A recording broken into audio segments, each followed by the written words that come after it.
이제 허리도 비슷비슷할 텐데 조금 허리에 특징적인 것들도 있어요. 한번 봅시다. 허리에 디스크가 있는 경우엔 걷는 것이 증상을 완화시켜요. 앉는 것보다 서거나 걷는 거. 왜냐하면 앉게 되면 아무래도 어쨌든 디스크는 원칙으로 생각하면 돼요. 플렉션이 되면 좋지 않다, 디스크에는. 이렇게 생각을 해도 되는데, 플렉션이 되게 되면은 디스크가 뒤로 튀어나오면서 신경을 압박할 수가 있기 때문에 상대적으로 앉아있는 시팅보다는 서고 걷는 거, 스탠딩이나 걸을 때는 룸바 로도시스가 자연스럽게 나오게 되잖아요. 그러면 결국 로도시스가 나온다는 것은 룸바가 익스텐션이 약간 만들어진다는 것이기 때문에 서고 걷게 되는 게 디스크가 튀어나오지 않게 만드는 자세이다. 그러니까 서고 걷는 것이다 라고 생각을 하면 되겠습니다. 자, 허리뼈의 앞구비는 맞나? 맞는 얘기예요. 앞구음이라고 하지 않아요? 앞구비는 그 태권도 품새할 때 앞구비라고 하는 건데. 자, 아무튼 허리뼈에 로도시스가 소실되고요. 혹은 감소가 되기도 하고요. 그리고 척추에 약간 가쪽 이동이 일어나기도 해요. 예. 그리고 몸통을 앞쪽으로 굽히는 것을 피한다. 방금 얘기한 플렉션 때문이고요.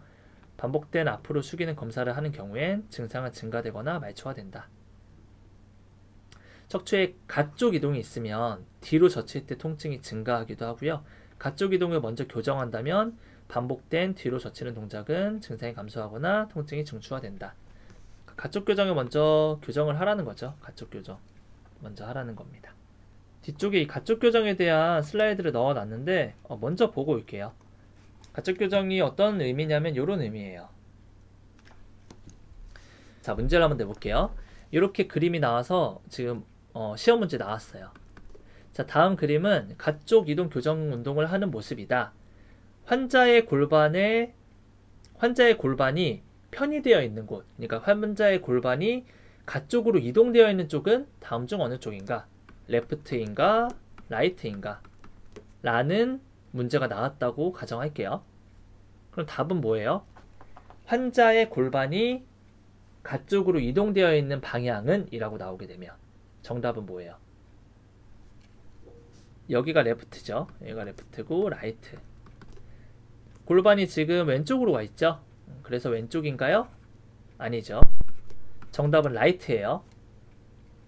왜 라이트이냐면 이거는 지금 치료를 하는 모습이잖아요. 치료를 하는 모습이에요.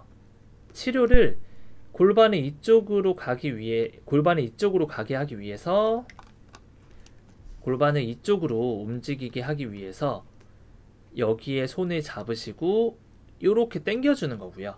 그리고 몸 쪽은 반대로 가야 되기 때문에 여기 어깨 부위가 이 머리 안쪽에 안 보이는 쪽에 이쪽에 어깨가 있겠죠. 어깨로 몸통을 이렇게 밀어주는 거예요. 그렇게 돼서 골반이 레프트로 데비에이션, 편의가 되게 골반이 레프트로 데비에이션, 편의가 되게 만드는 치료를 지금 하고 있는 거거든요. 왼쪽으로 골반을 보내는 치료를 하고 있다? 이 말의 의미는 골반이 어디로 가 있기 때문에 오른쪽으로 치우쳐 있는 거 왼쪽으로 보내는 거죠.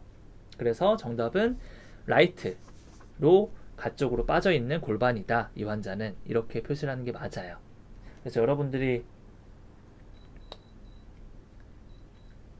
그냥 이 그림만 보고 골반 어디로 빠졌냐고 왼쪽이네, 왼쪽이 빠져있다 이렇게 하면 안 된다는 거 생각을 할 수 있어야 돼요.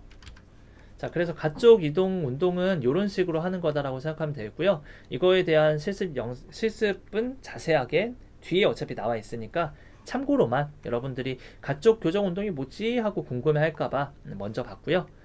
자, 다시 앞으로 돌아와서 마저 보도록 하겠습니다. 그래서 가쪽 교정 운동은 이런 것이다 라고 얘기를 했고요. 자, 30도에서 60도 사이로 뻗은 다리 올림을 할 때, SLR을 할 때 통증은 경막 운동성과 관련이 있지만 척추원반 사이의 인상적인 증상은 아니다. 이건 넘어가고요. 일부 척질액의 경우에는 유체 정력학적 기전이 아직 손상되지 않았기 때문에 허리의 움직임에 영향을 주기는 하는데, 서 밑에 가쪽이 완전 찢어지는 경우엔 유체 정력학 기전에 기전이 붕괴되어서 문제가 뭐 있을 수 있다. 유체 정력학 기전이라는 건 뭐냐면 그 안쪽에 있는 뉴클레우스 펄포서스가 있고 속질 핵이 있고 이쪽에 애뉼러스 파이브로서스라고 하는 이런 섬유태가 있다 그랬죠. 근데 여기 안에 있는 얘가 몰캉몰캉해서 이제 막 이렇게 움직이잖아요. 그러면 그냥 물풍선이라고 생각하면 돼요. 물풍선이 안 찢어지게 되면 이쪽을 이렇게 누르게 되면 이쪽이 확 밀리게 되죠. 그런 것을 그냥 유체 정력학이다 라고 그냥 이미지를 잡아두면 됩니다. 그래서 유체 정력학 기전이 아직 손상이 되지 않았기 때문에 허리의 움직임에 영향을 준다는 의미는 허리의 움직임에 따라서 이 안에 있는 물풍선 물 같은 것들이 왔다 갔다 거리면서 통증을 야기시키기도 하고 이런 영향을 줄 수 있잖아요. 그런 의미라고 보면 되고요. 그 다음 페이지로 넘어가서 그래서 아까 전에 앞에서 본 것처럼 이제 찢어지게 되면 애뉼러스 파이브로서스가 찢어지게 되면 속질의 기질은 허리 움직임에 영향을 주지 않는다 라는 의미가 그 안에 있는 물풍선 안에 있는 물을 속질 핵이라고 생각을 해서 상상을 하면 되겠습니다.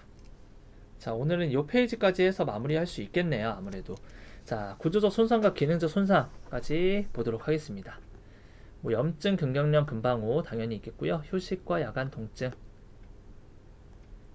신경하초 증상, 약한 조직에 과도한 스트레스가 주어질 때 통증이 발생할 수 있고요.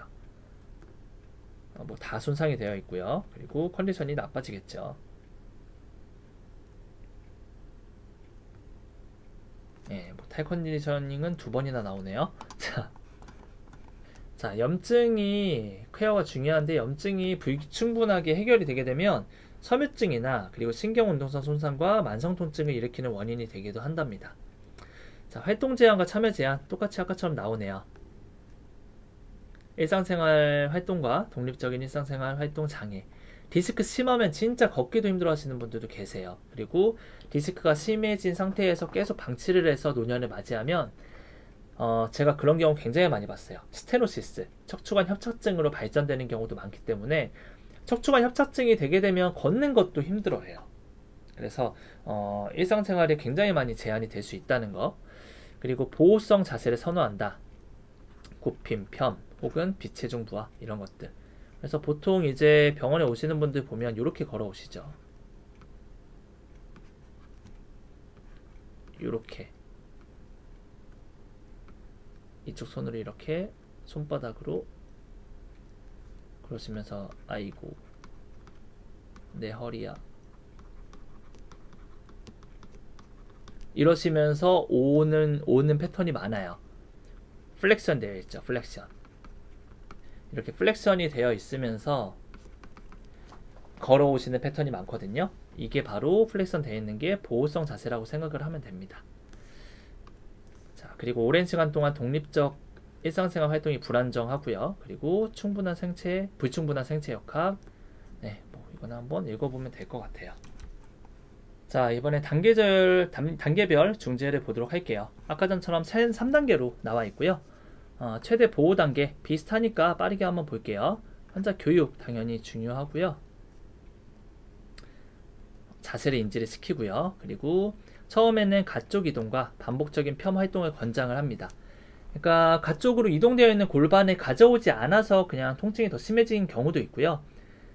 굽혀 있는 상태로만 생활을 해서 이게 안 좋아진 경우도 있거든요. 그러면 가쪽 이동만 계속 반복을 하고 편 운동만 제대로 많이 해준다면 통증이 없는 경우에, 크지 않은 경우에 이런 활동만 해주더라도 굉장히 많이 호전을 보일 수가 있어요. 그래서 처음에는 이렇게 한번 활동을 권유를 해보고 통증이 있다면 하면 안 되겠죠. 그리고 말초화가 되면 즉시 중단한다는 거 중요하고요. 앉아있는 동안에 마른 수건 같은 걸 덧대는 것도 필요할 수 있고요. 네, 요거는 한번 읽어보세요. 크게 어려운 건 없을 것 같아요. 여기도 마찬가지예요. 반복적인 척추편 검사 시에는 통증이 감소하는데 굽힘 검사를 하면 통증이 증가된다. 그럼 편 운동 좀 한번 해보세요. 이런 식으로 이게 요거랑 이어지는 느낌이죠. 네, 가쪽 이동 교정 아까 봤고요. 뭐 허리 견인 뭐 여러 가지 나옵니다.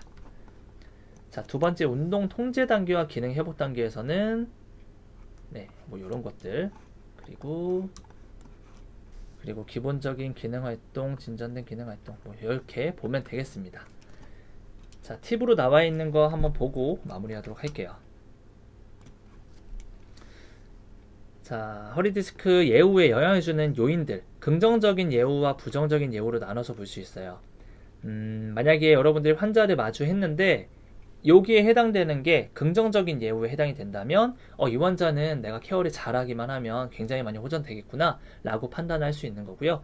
부정적인 예후라면 내가 치료를 했을 때 뭐 좋아지는 그런 예후도 예후지만 뭔가 다른 쪽에 레퍼럴도 필요할 수도 있다.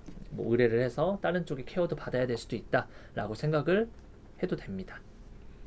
자, 반복적인 펴 운동을 했을 때 감소하는 것, 그리고 교차성 SLR이 나타나지 않는 것, 그리고 통증이 감소한다거나 아니면 코티코스테로이드의 양성 반응을 보이거나 뭐 교육 수준도 나오는데 뭐 이거 차별화하자는 게 아니라 교육 수준이 높으면 높을수록 그 교육 우리가 해주는 교육에 대해서 이해를 하는 것도 조금 더 받아들이는 게 많은 양상에 보여요. 그런 의미라고 보면 되고요. 이게 저는 그리고 중요하다고 생각해요. 이게 중요해요. 사실은 본인의 의욕이 있어야 돼요. 치료를 할 때는 뭐 교육도 마찬가지고 다 마찬가지지만 자신이 이 허리 디스크가 낫고자 하는 의지가 있다면 좋게 바뀔 수가 있는데 의욕이 없으면 굉장히 치료하기가 힘듭니다. 자, 이런 것들이 있고요. 반대되는 내용으로 부정적 예후가 나와요. 거의 뭐 그냥 반대되는 내용이에요. 반복 허리편 운동을 하게 되면 통증이 발생하고 교차성 SLR 있고 뭐 이것도 음성으로 반응을 하고요. 교육 수준도 낮고 의욕도 약하고 뭐 이런 척추부 협착증이나 말초신경 증후군 같은 걸 가지고 있으면 부정적인 예후가 될 우려가 많다라는 것까지 알아봤습니다. 그래서 오늘 2주차 강의는 여기까지 해서 마무리하도록 하고요. 다음 주에는 척추 불안정성부터 들어가면서 아마 실습을 다음 주에 들어갈 수 있을 것 같아요. 네. 자, 오늘도 고생 많았습니다. 다음 주에 뵐게요.